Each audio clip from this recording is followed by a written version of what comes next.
घ्या तुमचं खोटं दागिनं. कुठल्या नाटक कंपनीतनं आणल्यात त्यांना परत करा जावा. लक्ष्मी, ही सगळी आयडिया आहे ना नामदेवची, बरं का? उगीच आमचा राग करू नका बुवा. बहिणी, खोटे दागिने दिले म्हणून राग नाही ना आला? राग कसला? नवऱ्याचा मोठेपणा हा बायकोचा खरा दागिना असतो नामदेवराव. ह्यांचा सत्कार झाला, मला दागिने मिळाल्यागतच आहेत. बरं का नामदेवा, चांगल्या गोष्टीसाठी खोटं बोल, कोणी म्हणावं घेत नाही. नाही ते कळत आहे हो, पण वळत नाही. आणि वळलं नाही उपयोग काय? नाही आता हळूहळू कळायला लागलंय. बरं नामदेवराव, निघूया आता. हो रात्र बरीच झाली. हो रावसाहेब, आम्हाला गेलं पाहिजे, जोखमीचं काम आहे. चला.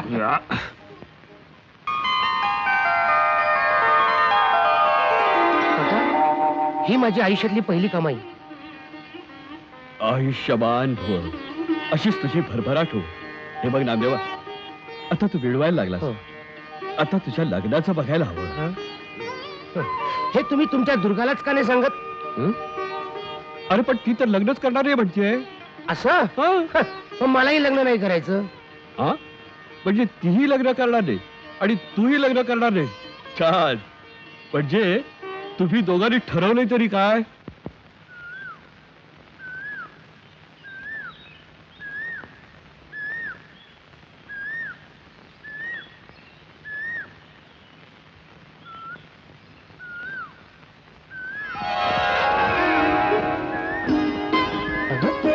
काय झालं काय तुला? काय हे? किती उशीर होतो माणसाला उशीर म्हणून काय रागवायचं? नामदेव, पण असं गुपचूप गुपचूप आपण किती दिवस भेटायचं? हे बघ, अज्ञ म्हणणं काळजाला व्यायाम दिलेला बरा असतो. काळजाला व्यायाम? हो ना. गपचूप भेटायचं म्हटलं की काळीच कसं धडाधड धडाधड धडधडतं. चेष्टा सोड. माझी किती पंचायत होती माहित नाही तुला. एक ना एक दिवस काकांना आपल्याला सांगावंच लागेल. मला वाटतं त्यांना आता कल्पना द्यावी. नाही दुर्गा, ती अजून वेळ आलेली नाही. ज्या उद्देशाने मी या गावात आलो तो माझा उद्देश अजून पुरा व्हायचा आहे. दौलतरावाकडची माझी जमीन मला परत मिळवायची. फार कठीण आहे ती गोष्ट. कठीण तर आहेच, पण अशक्य मात्र नाही.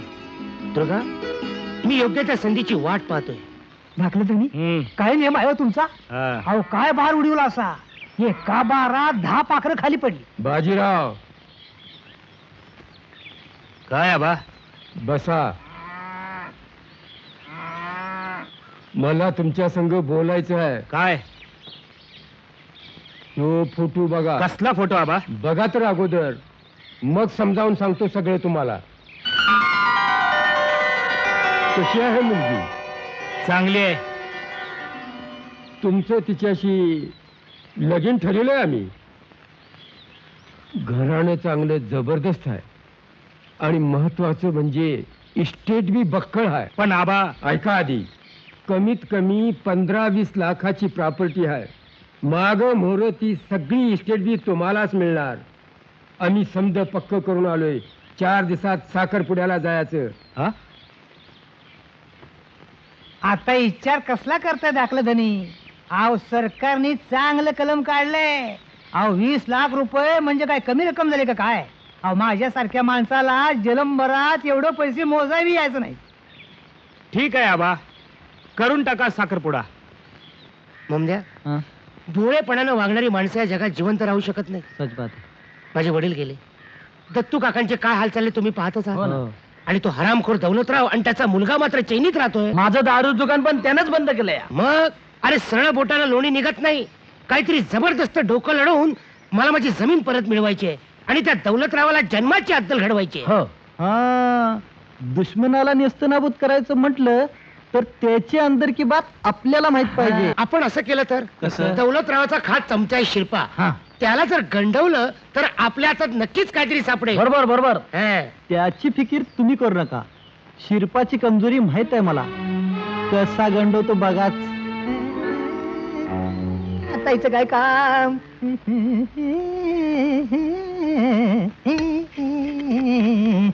आईला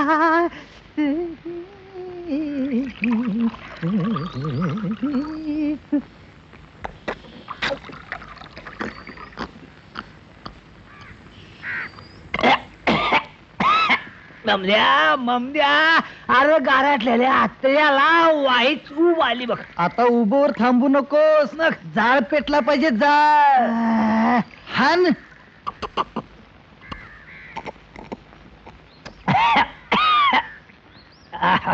वाह शिरप्या, मान्या तुझको क्या कॅपॅसिटी आहे, हान. परमनंट कूळ आहे, अप्रेंटिस नाही. वा वा वा वा मोहम्मदराव, काय दिलदार आहे साहेब तुम्ही. मग अरे तुला काय त्या दौलतराव सारखं वाटलं का काय? गरीब असलो तरी जिगर बडा आहे आपला. अगदी बरोबर बोलला मोहम्मदराव. त्या 12 शिंग्याच्याला 15-20 लाखाचं घबाड मिळणार आहे, पण कवा 5 पैसे खुशीनं माझ्या हातावर ठेवलेले नाहीत. 15-20 लाख क्या लॉटरी लगी क्या? लाटच म्हणा की. अहो गणेशवाडीच्या जाधवाच्या पोरी संघ लगीन ठरलंय बाजीरावाचं. एकुलती एक पोरगी आहे. अहो जाधवाच्या माघारी सगळी एस्टेट बाजीरावाच मिळणार. ऐसा क्या? पर गावाला कशी काय खबर बात नाही? खबर बात. अहो पुढल्या आठवड्यात लगीनच जायचं. पर मी म्हणतो हा? एवढं सगळं गुपचूप कशा पाहिजे? तुम्हाला म्हणून सांगतो मोहम्मदराव, कुणाला बोलायचं नाही. बाटलीची शपथ कुणाला सांगणार नाही. बाजीरावाचं एक लफड आहे, त्याची बोंबाबोंब व्हायला नको म्हणून लगीन उरकायचा बेत आहे दौलतरावाचा.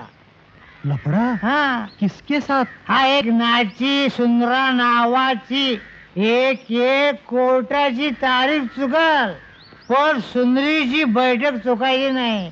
आज मंगळवार ना हो? हा उद्या बुधवार. मग उद्या तुझं ठेवलं बघा तो टांग टांग टांग टांग. एकदा पत्रिका तर तयार झाल्या. नमस्कार दौलतराव. मी आत येऊ काय? पण तू जा जा, आता मला काम आहेत, मागणे ये जा. नाही नाही तसं नाही म्हटलं. बाजीरावाच्या लग्नाची गडबड आहे त्याच्याशी वाटतं. तुला काय करतं? अहो नाही कसं, गणेशवाडीच्या जाधवांना आम्ही चांगला ओळखतो. त्यांच्याकडनं पत्रिका आली आम्हाला लग्नाची. असं? मग इथं कशाला आलायस? लग्नाला ये. नाही नाही, लग्नाच्या निमित्तानं जाधवांना मी एक भेट देणार आहे. शेवटी ती तुमच्याकडेच येणार, म्हणून म्हटलं आधी तुम्हाला दाखवावी. पहा ना पसंत पडते का ती.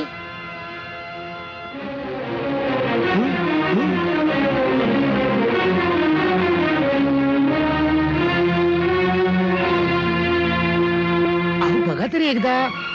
पसंत नाही पडली तर पुढे आयुष्यभर माझ्या नावानं बोंबाबोंब करीत राहाल. पहा ना.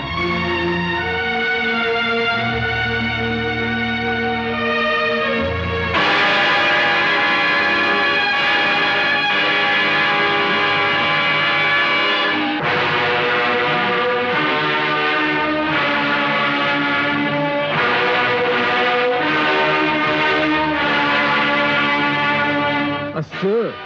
मग काय म्हणणं आहे तुझं?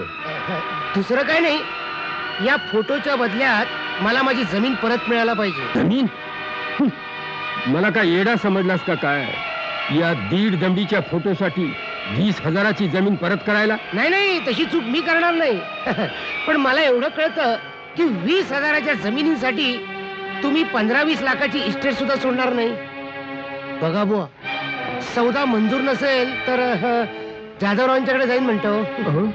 थांब, सौदा मंजूर आहे ना?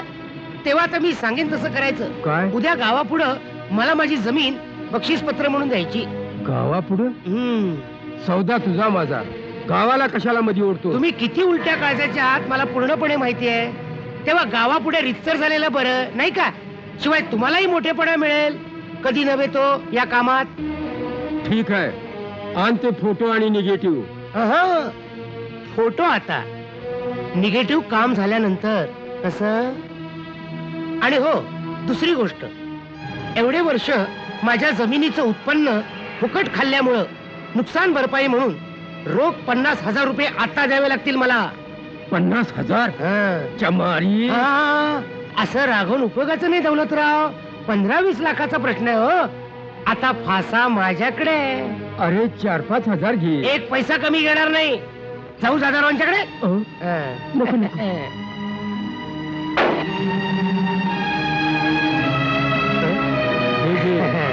आता कसं व्यवस्थित झालं.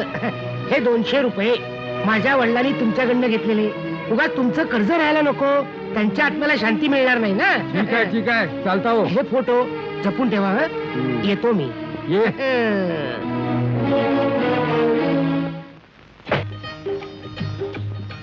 नामदेवाच्या पराक्रमाचे पैसे 50,000 रुपये. बर. आपल्या वडिलांची शेवटची इच्छा त्यानं पूर्ण केली आहे. दौलतराव यांच्याकडून आतापर्यंतच्या नुकसान भरपाई सकट सगळी वसुली केली आहे. आणि काका उद्या दौलतराव जाहीररित्या समारंभपूर्वक त्याची जमीन त्याला देऊन टाकणार आहे. म्हणताय का रावसाहेब? म्हणजे आपल्या नामदेवानं बाजीच मारली वाडा की. हो, नामदेवानं आतापर्यंत सगळं व्यवस्थित केलेलं आहे, परंतु एक महत्वाची गोष्ट राहून गेली आहे. आता आणखीन काय राहिलं? नामदेवाचं आणि दुर्गाचं लग्न. अहो पण ती लग्नच करायची असं म्हणतायत. माग लागून लागून थकलो मी त्यांच्या. दुसऱ्याशी लग्न करायचं नाही असं म्हणतात. एकमेकांशी लग्न करायला तयार आहेत. वा, चांगलीच हुशार दिसतात की पोरटी. तुमची लग्नाला परवानगी आहे ना? आता परवानगी न देऊन सांगतोय कोणाला? गावकरी बंधू आणि भगिनीनो, अहो आम्ही गावकरी बंधूंनी हुशार पोरांना बेकार किती दिवस ठेवायचे. वा वा, परमेश्वरानं आम्हाला काहीच कमी केलेलं नाही. भरपूर. काय तेव्हा आमचा आदर्श डोळ्यामोर ठेवून बेकारी हटवा, वा. बेकारांना उद्योग द्या. वा. आज तुम्हा लोकांच्या समोर हा जमिनीचा बक्षीस पत्र म्हणून कागद नामदेवरावांना मी देत आहे.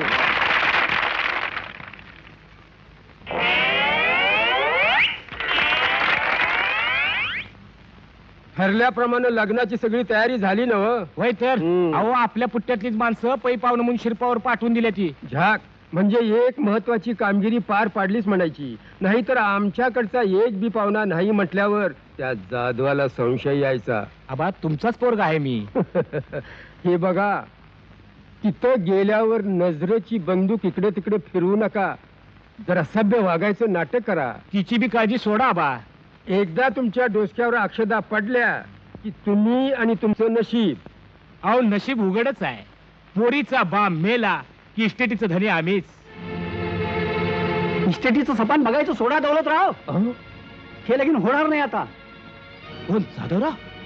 युवाई आणि तुम्ही काय चुकलं का काय आमचं? तुमचं नाही, आमचंच चुकलंय. पोरीचं नशीब चांगलं म्हणून चूक सुधारायला आलोय आम्ही. अहो स्पष्ट काय ते बोला. पोराची बाजू आमची आहे. 10 गावात पत्रिका वाटल्यात आणि साखरपुडा बी झालाय. साखरपुड्याचं भ्या कुणाला घालताय? अक्षता पडल्या नाहीत ना अजून. अशी 56 स्थळं मिळतील आम्हाला. अहो कारण तरी कळू दे. असं कोड्यात बोलू नका. कारण हे बघा,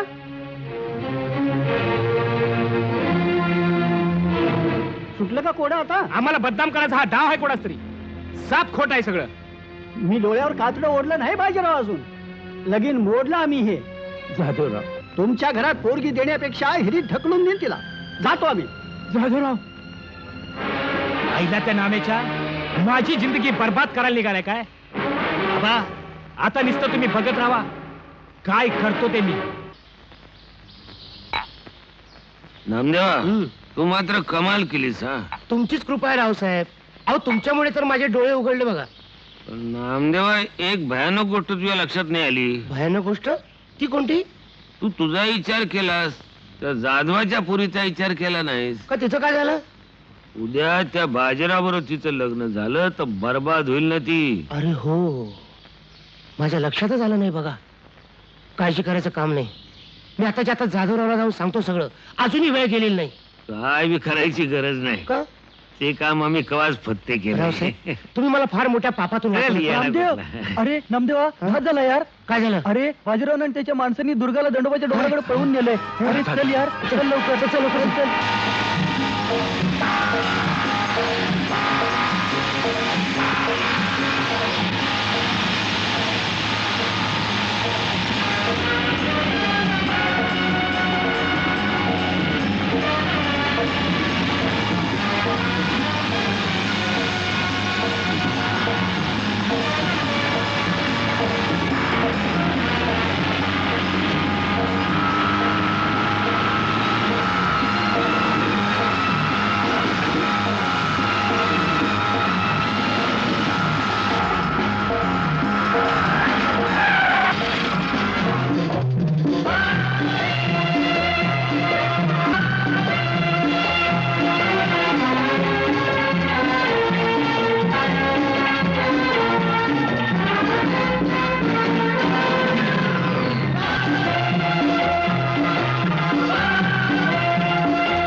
पकडा साल्याला, पकडा.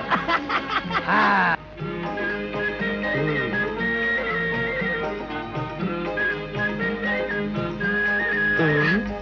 तुला काही कळतंय की नाही? काय झालं? कळतंय पण वळत नाही.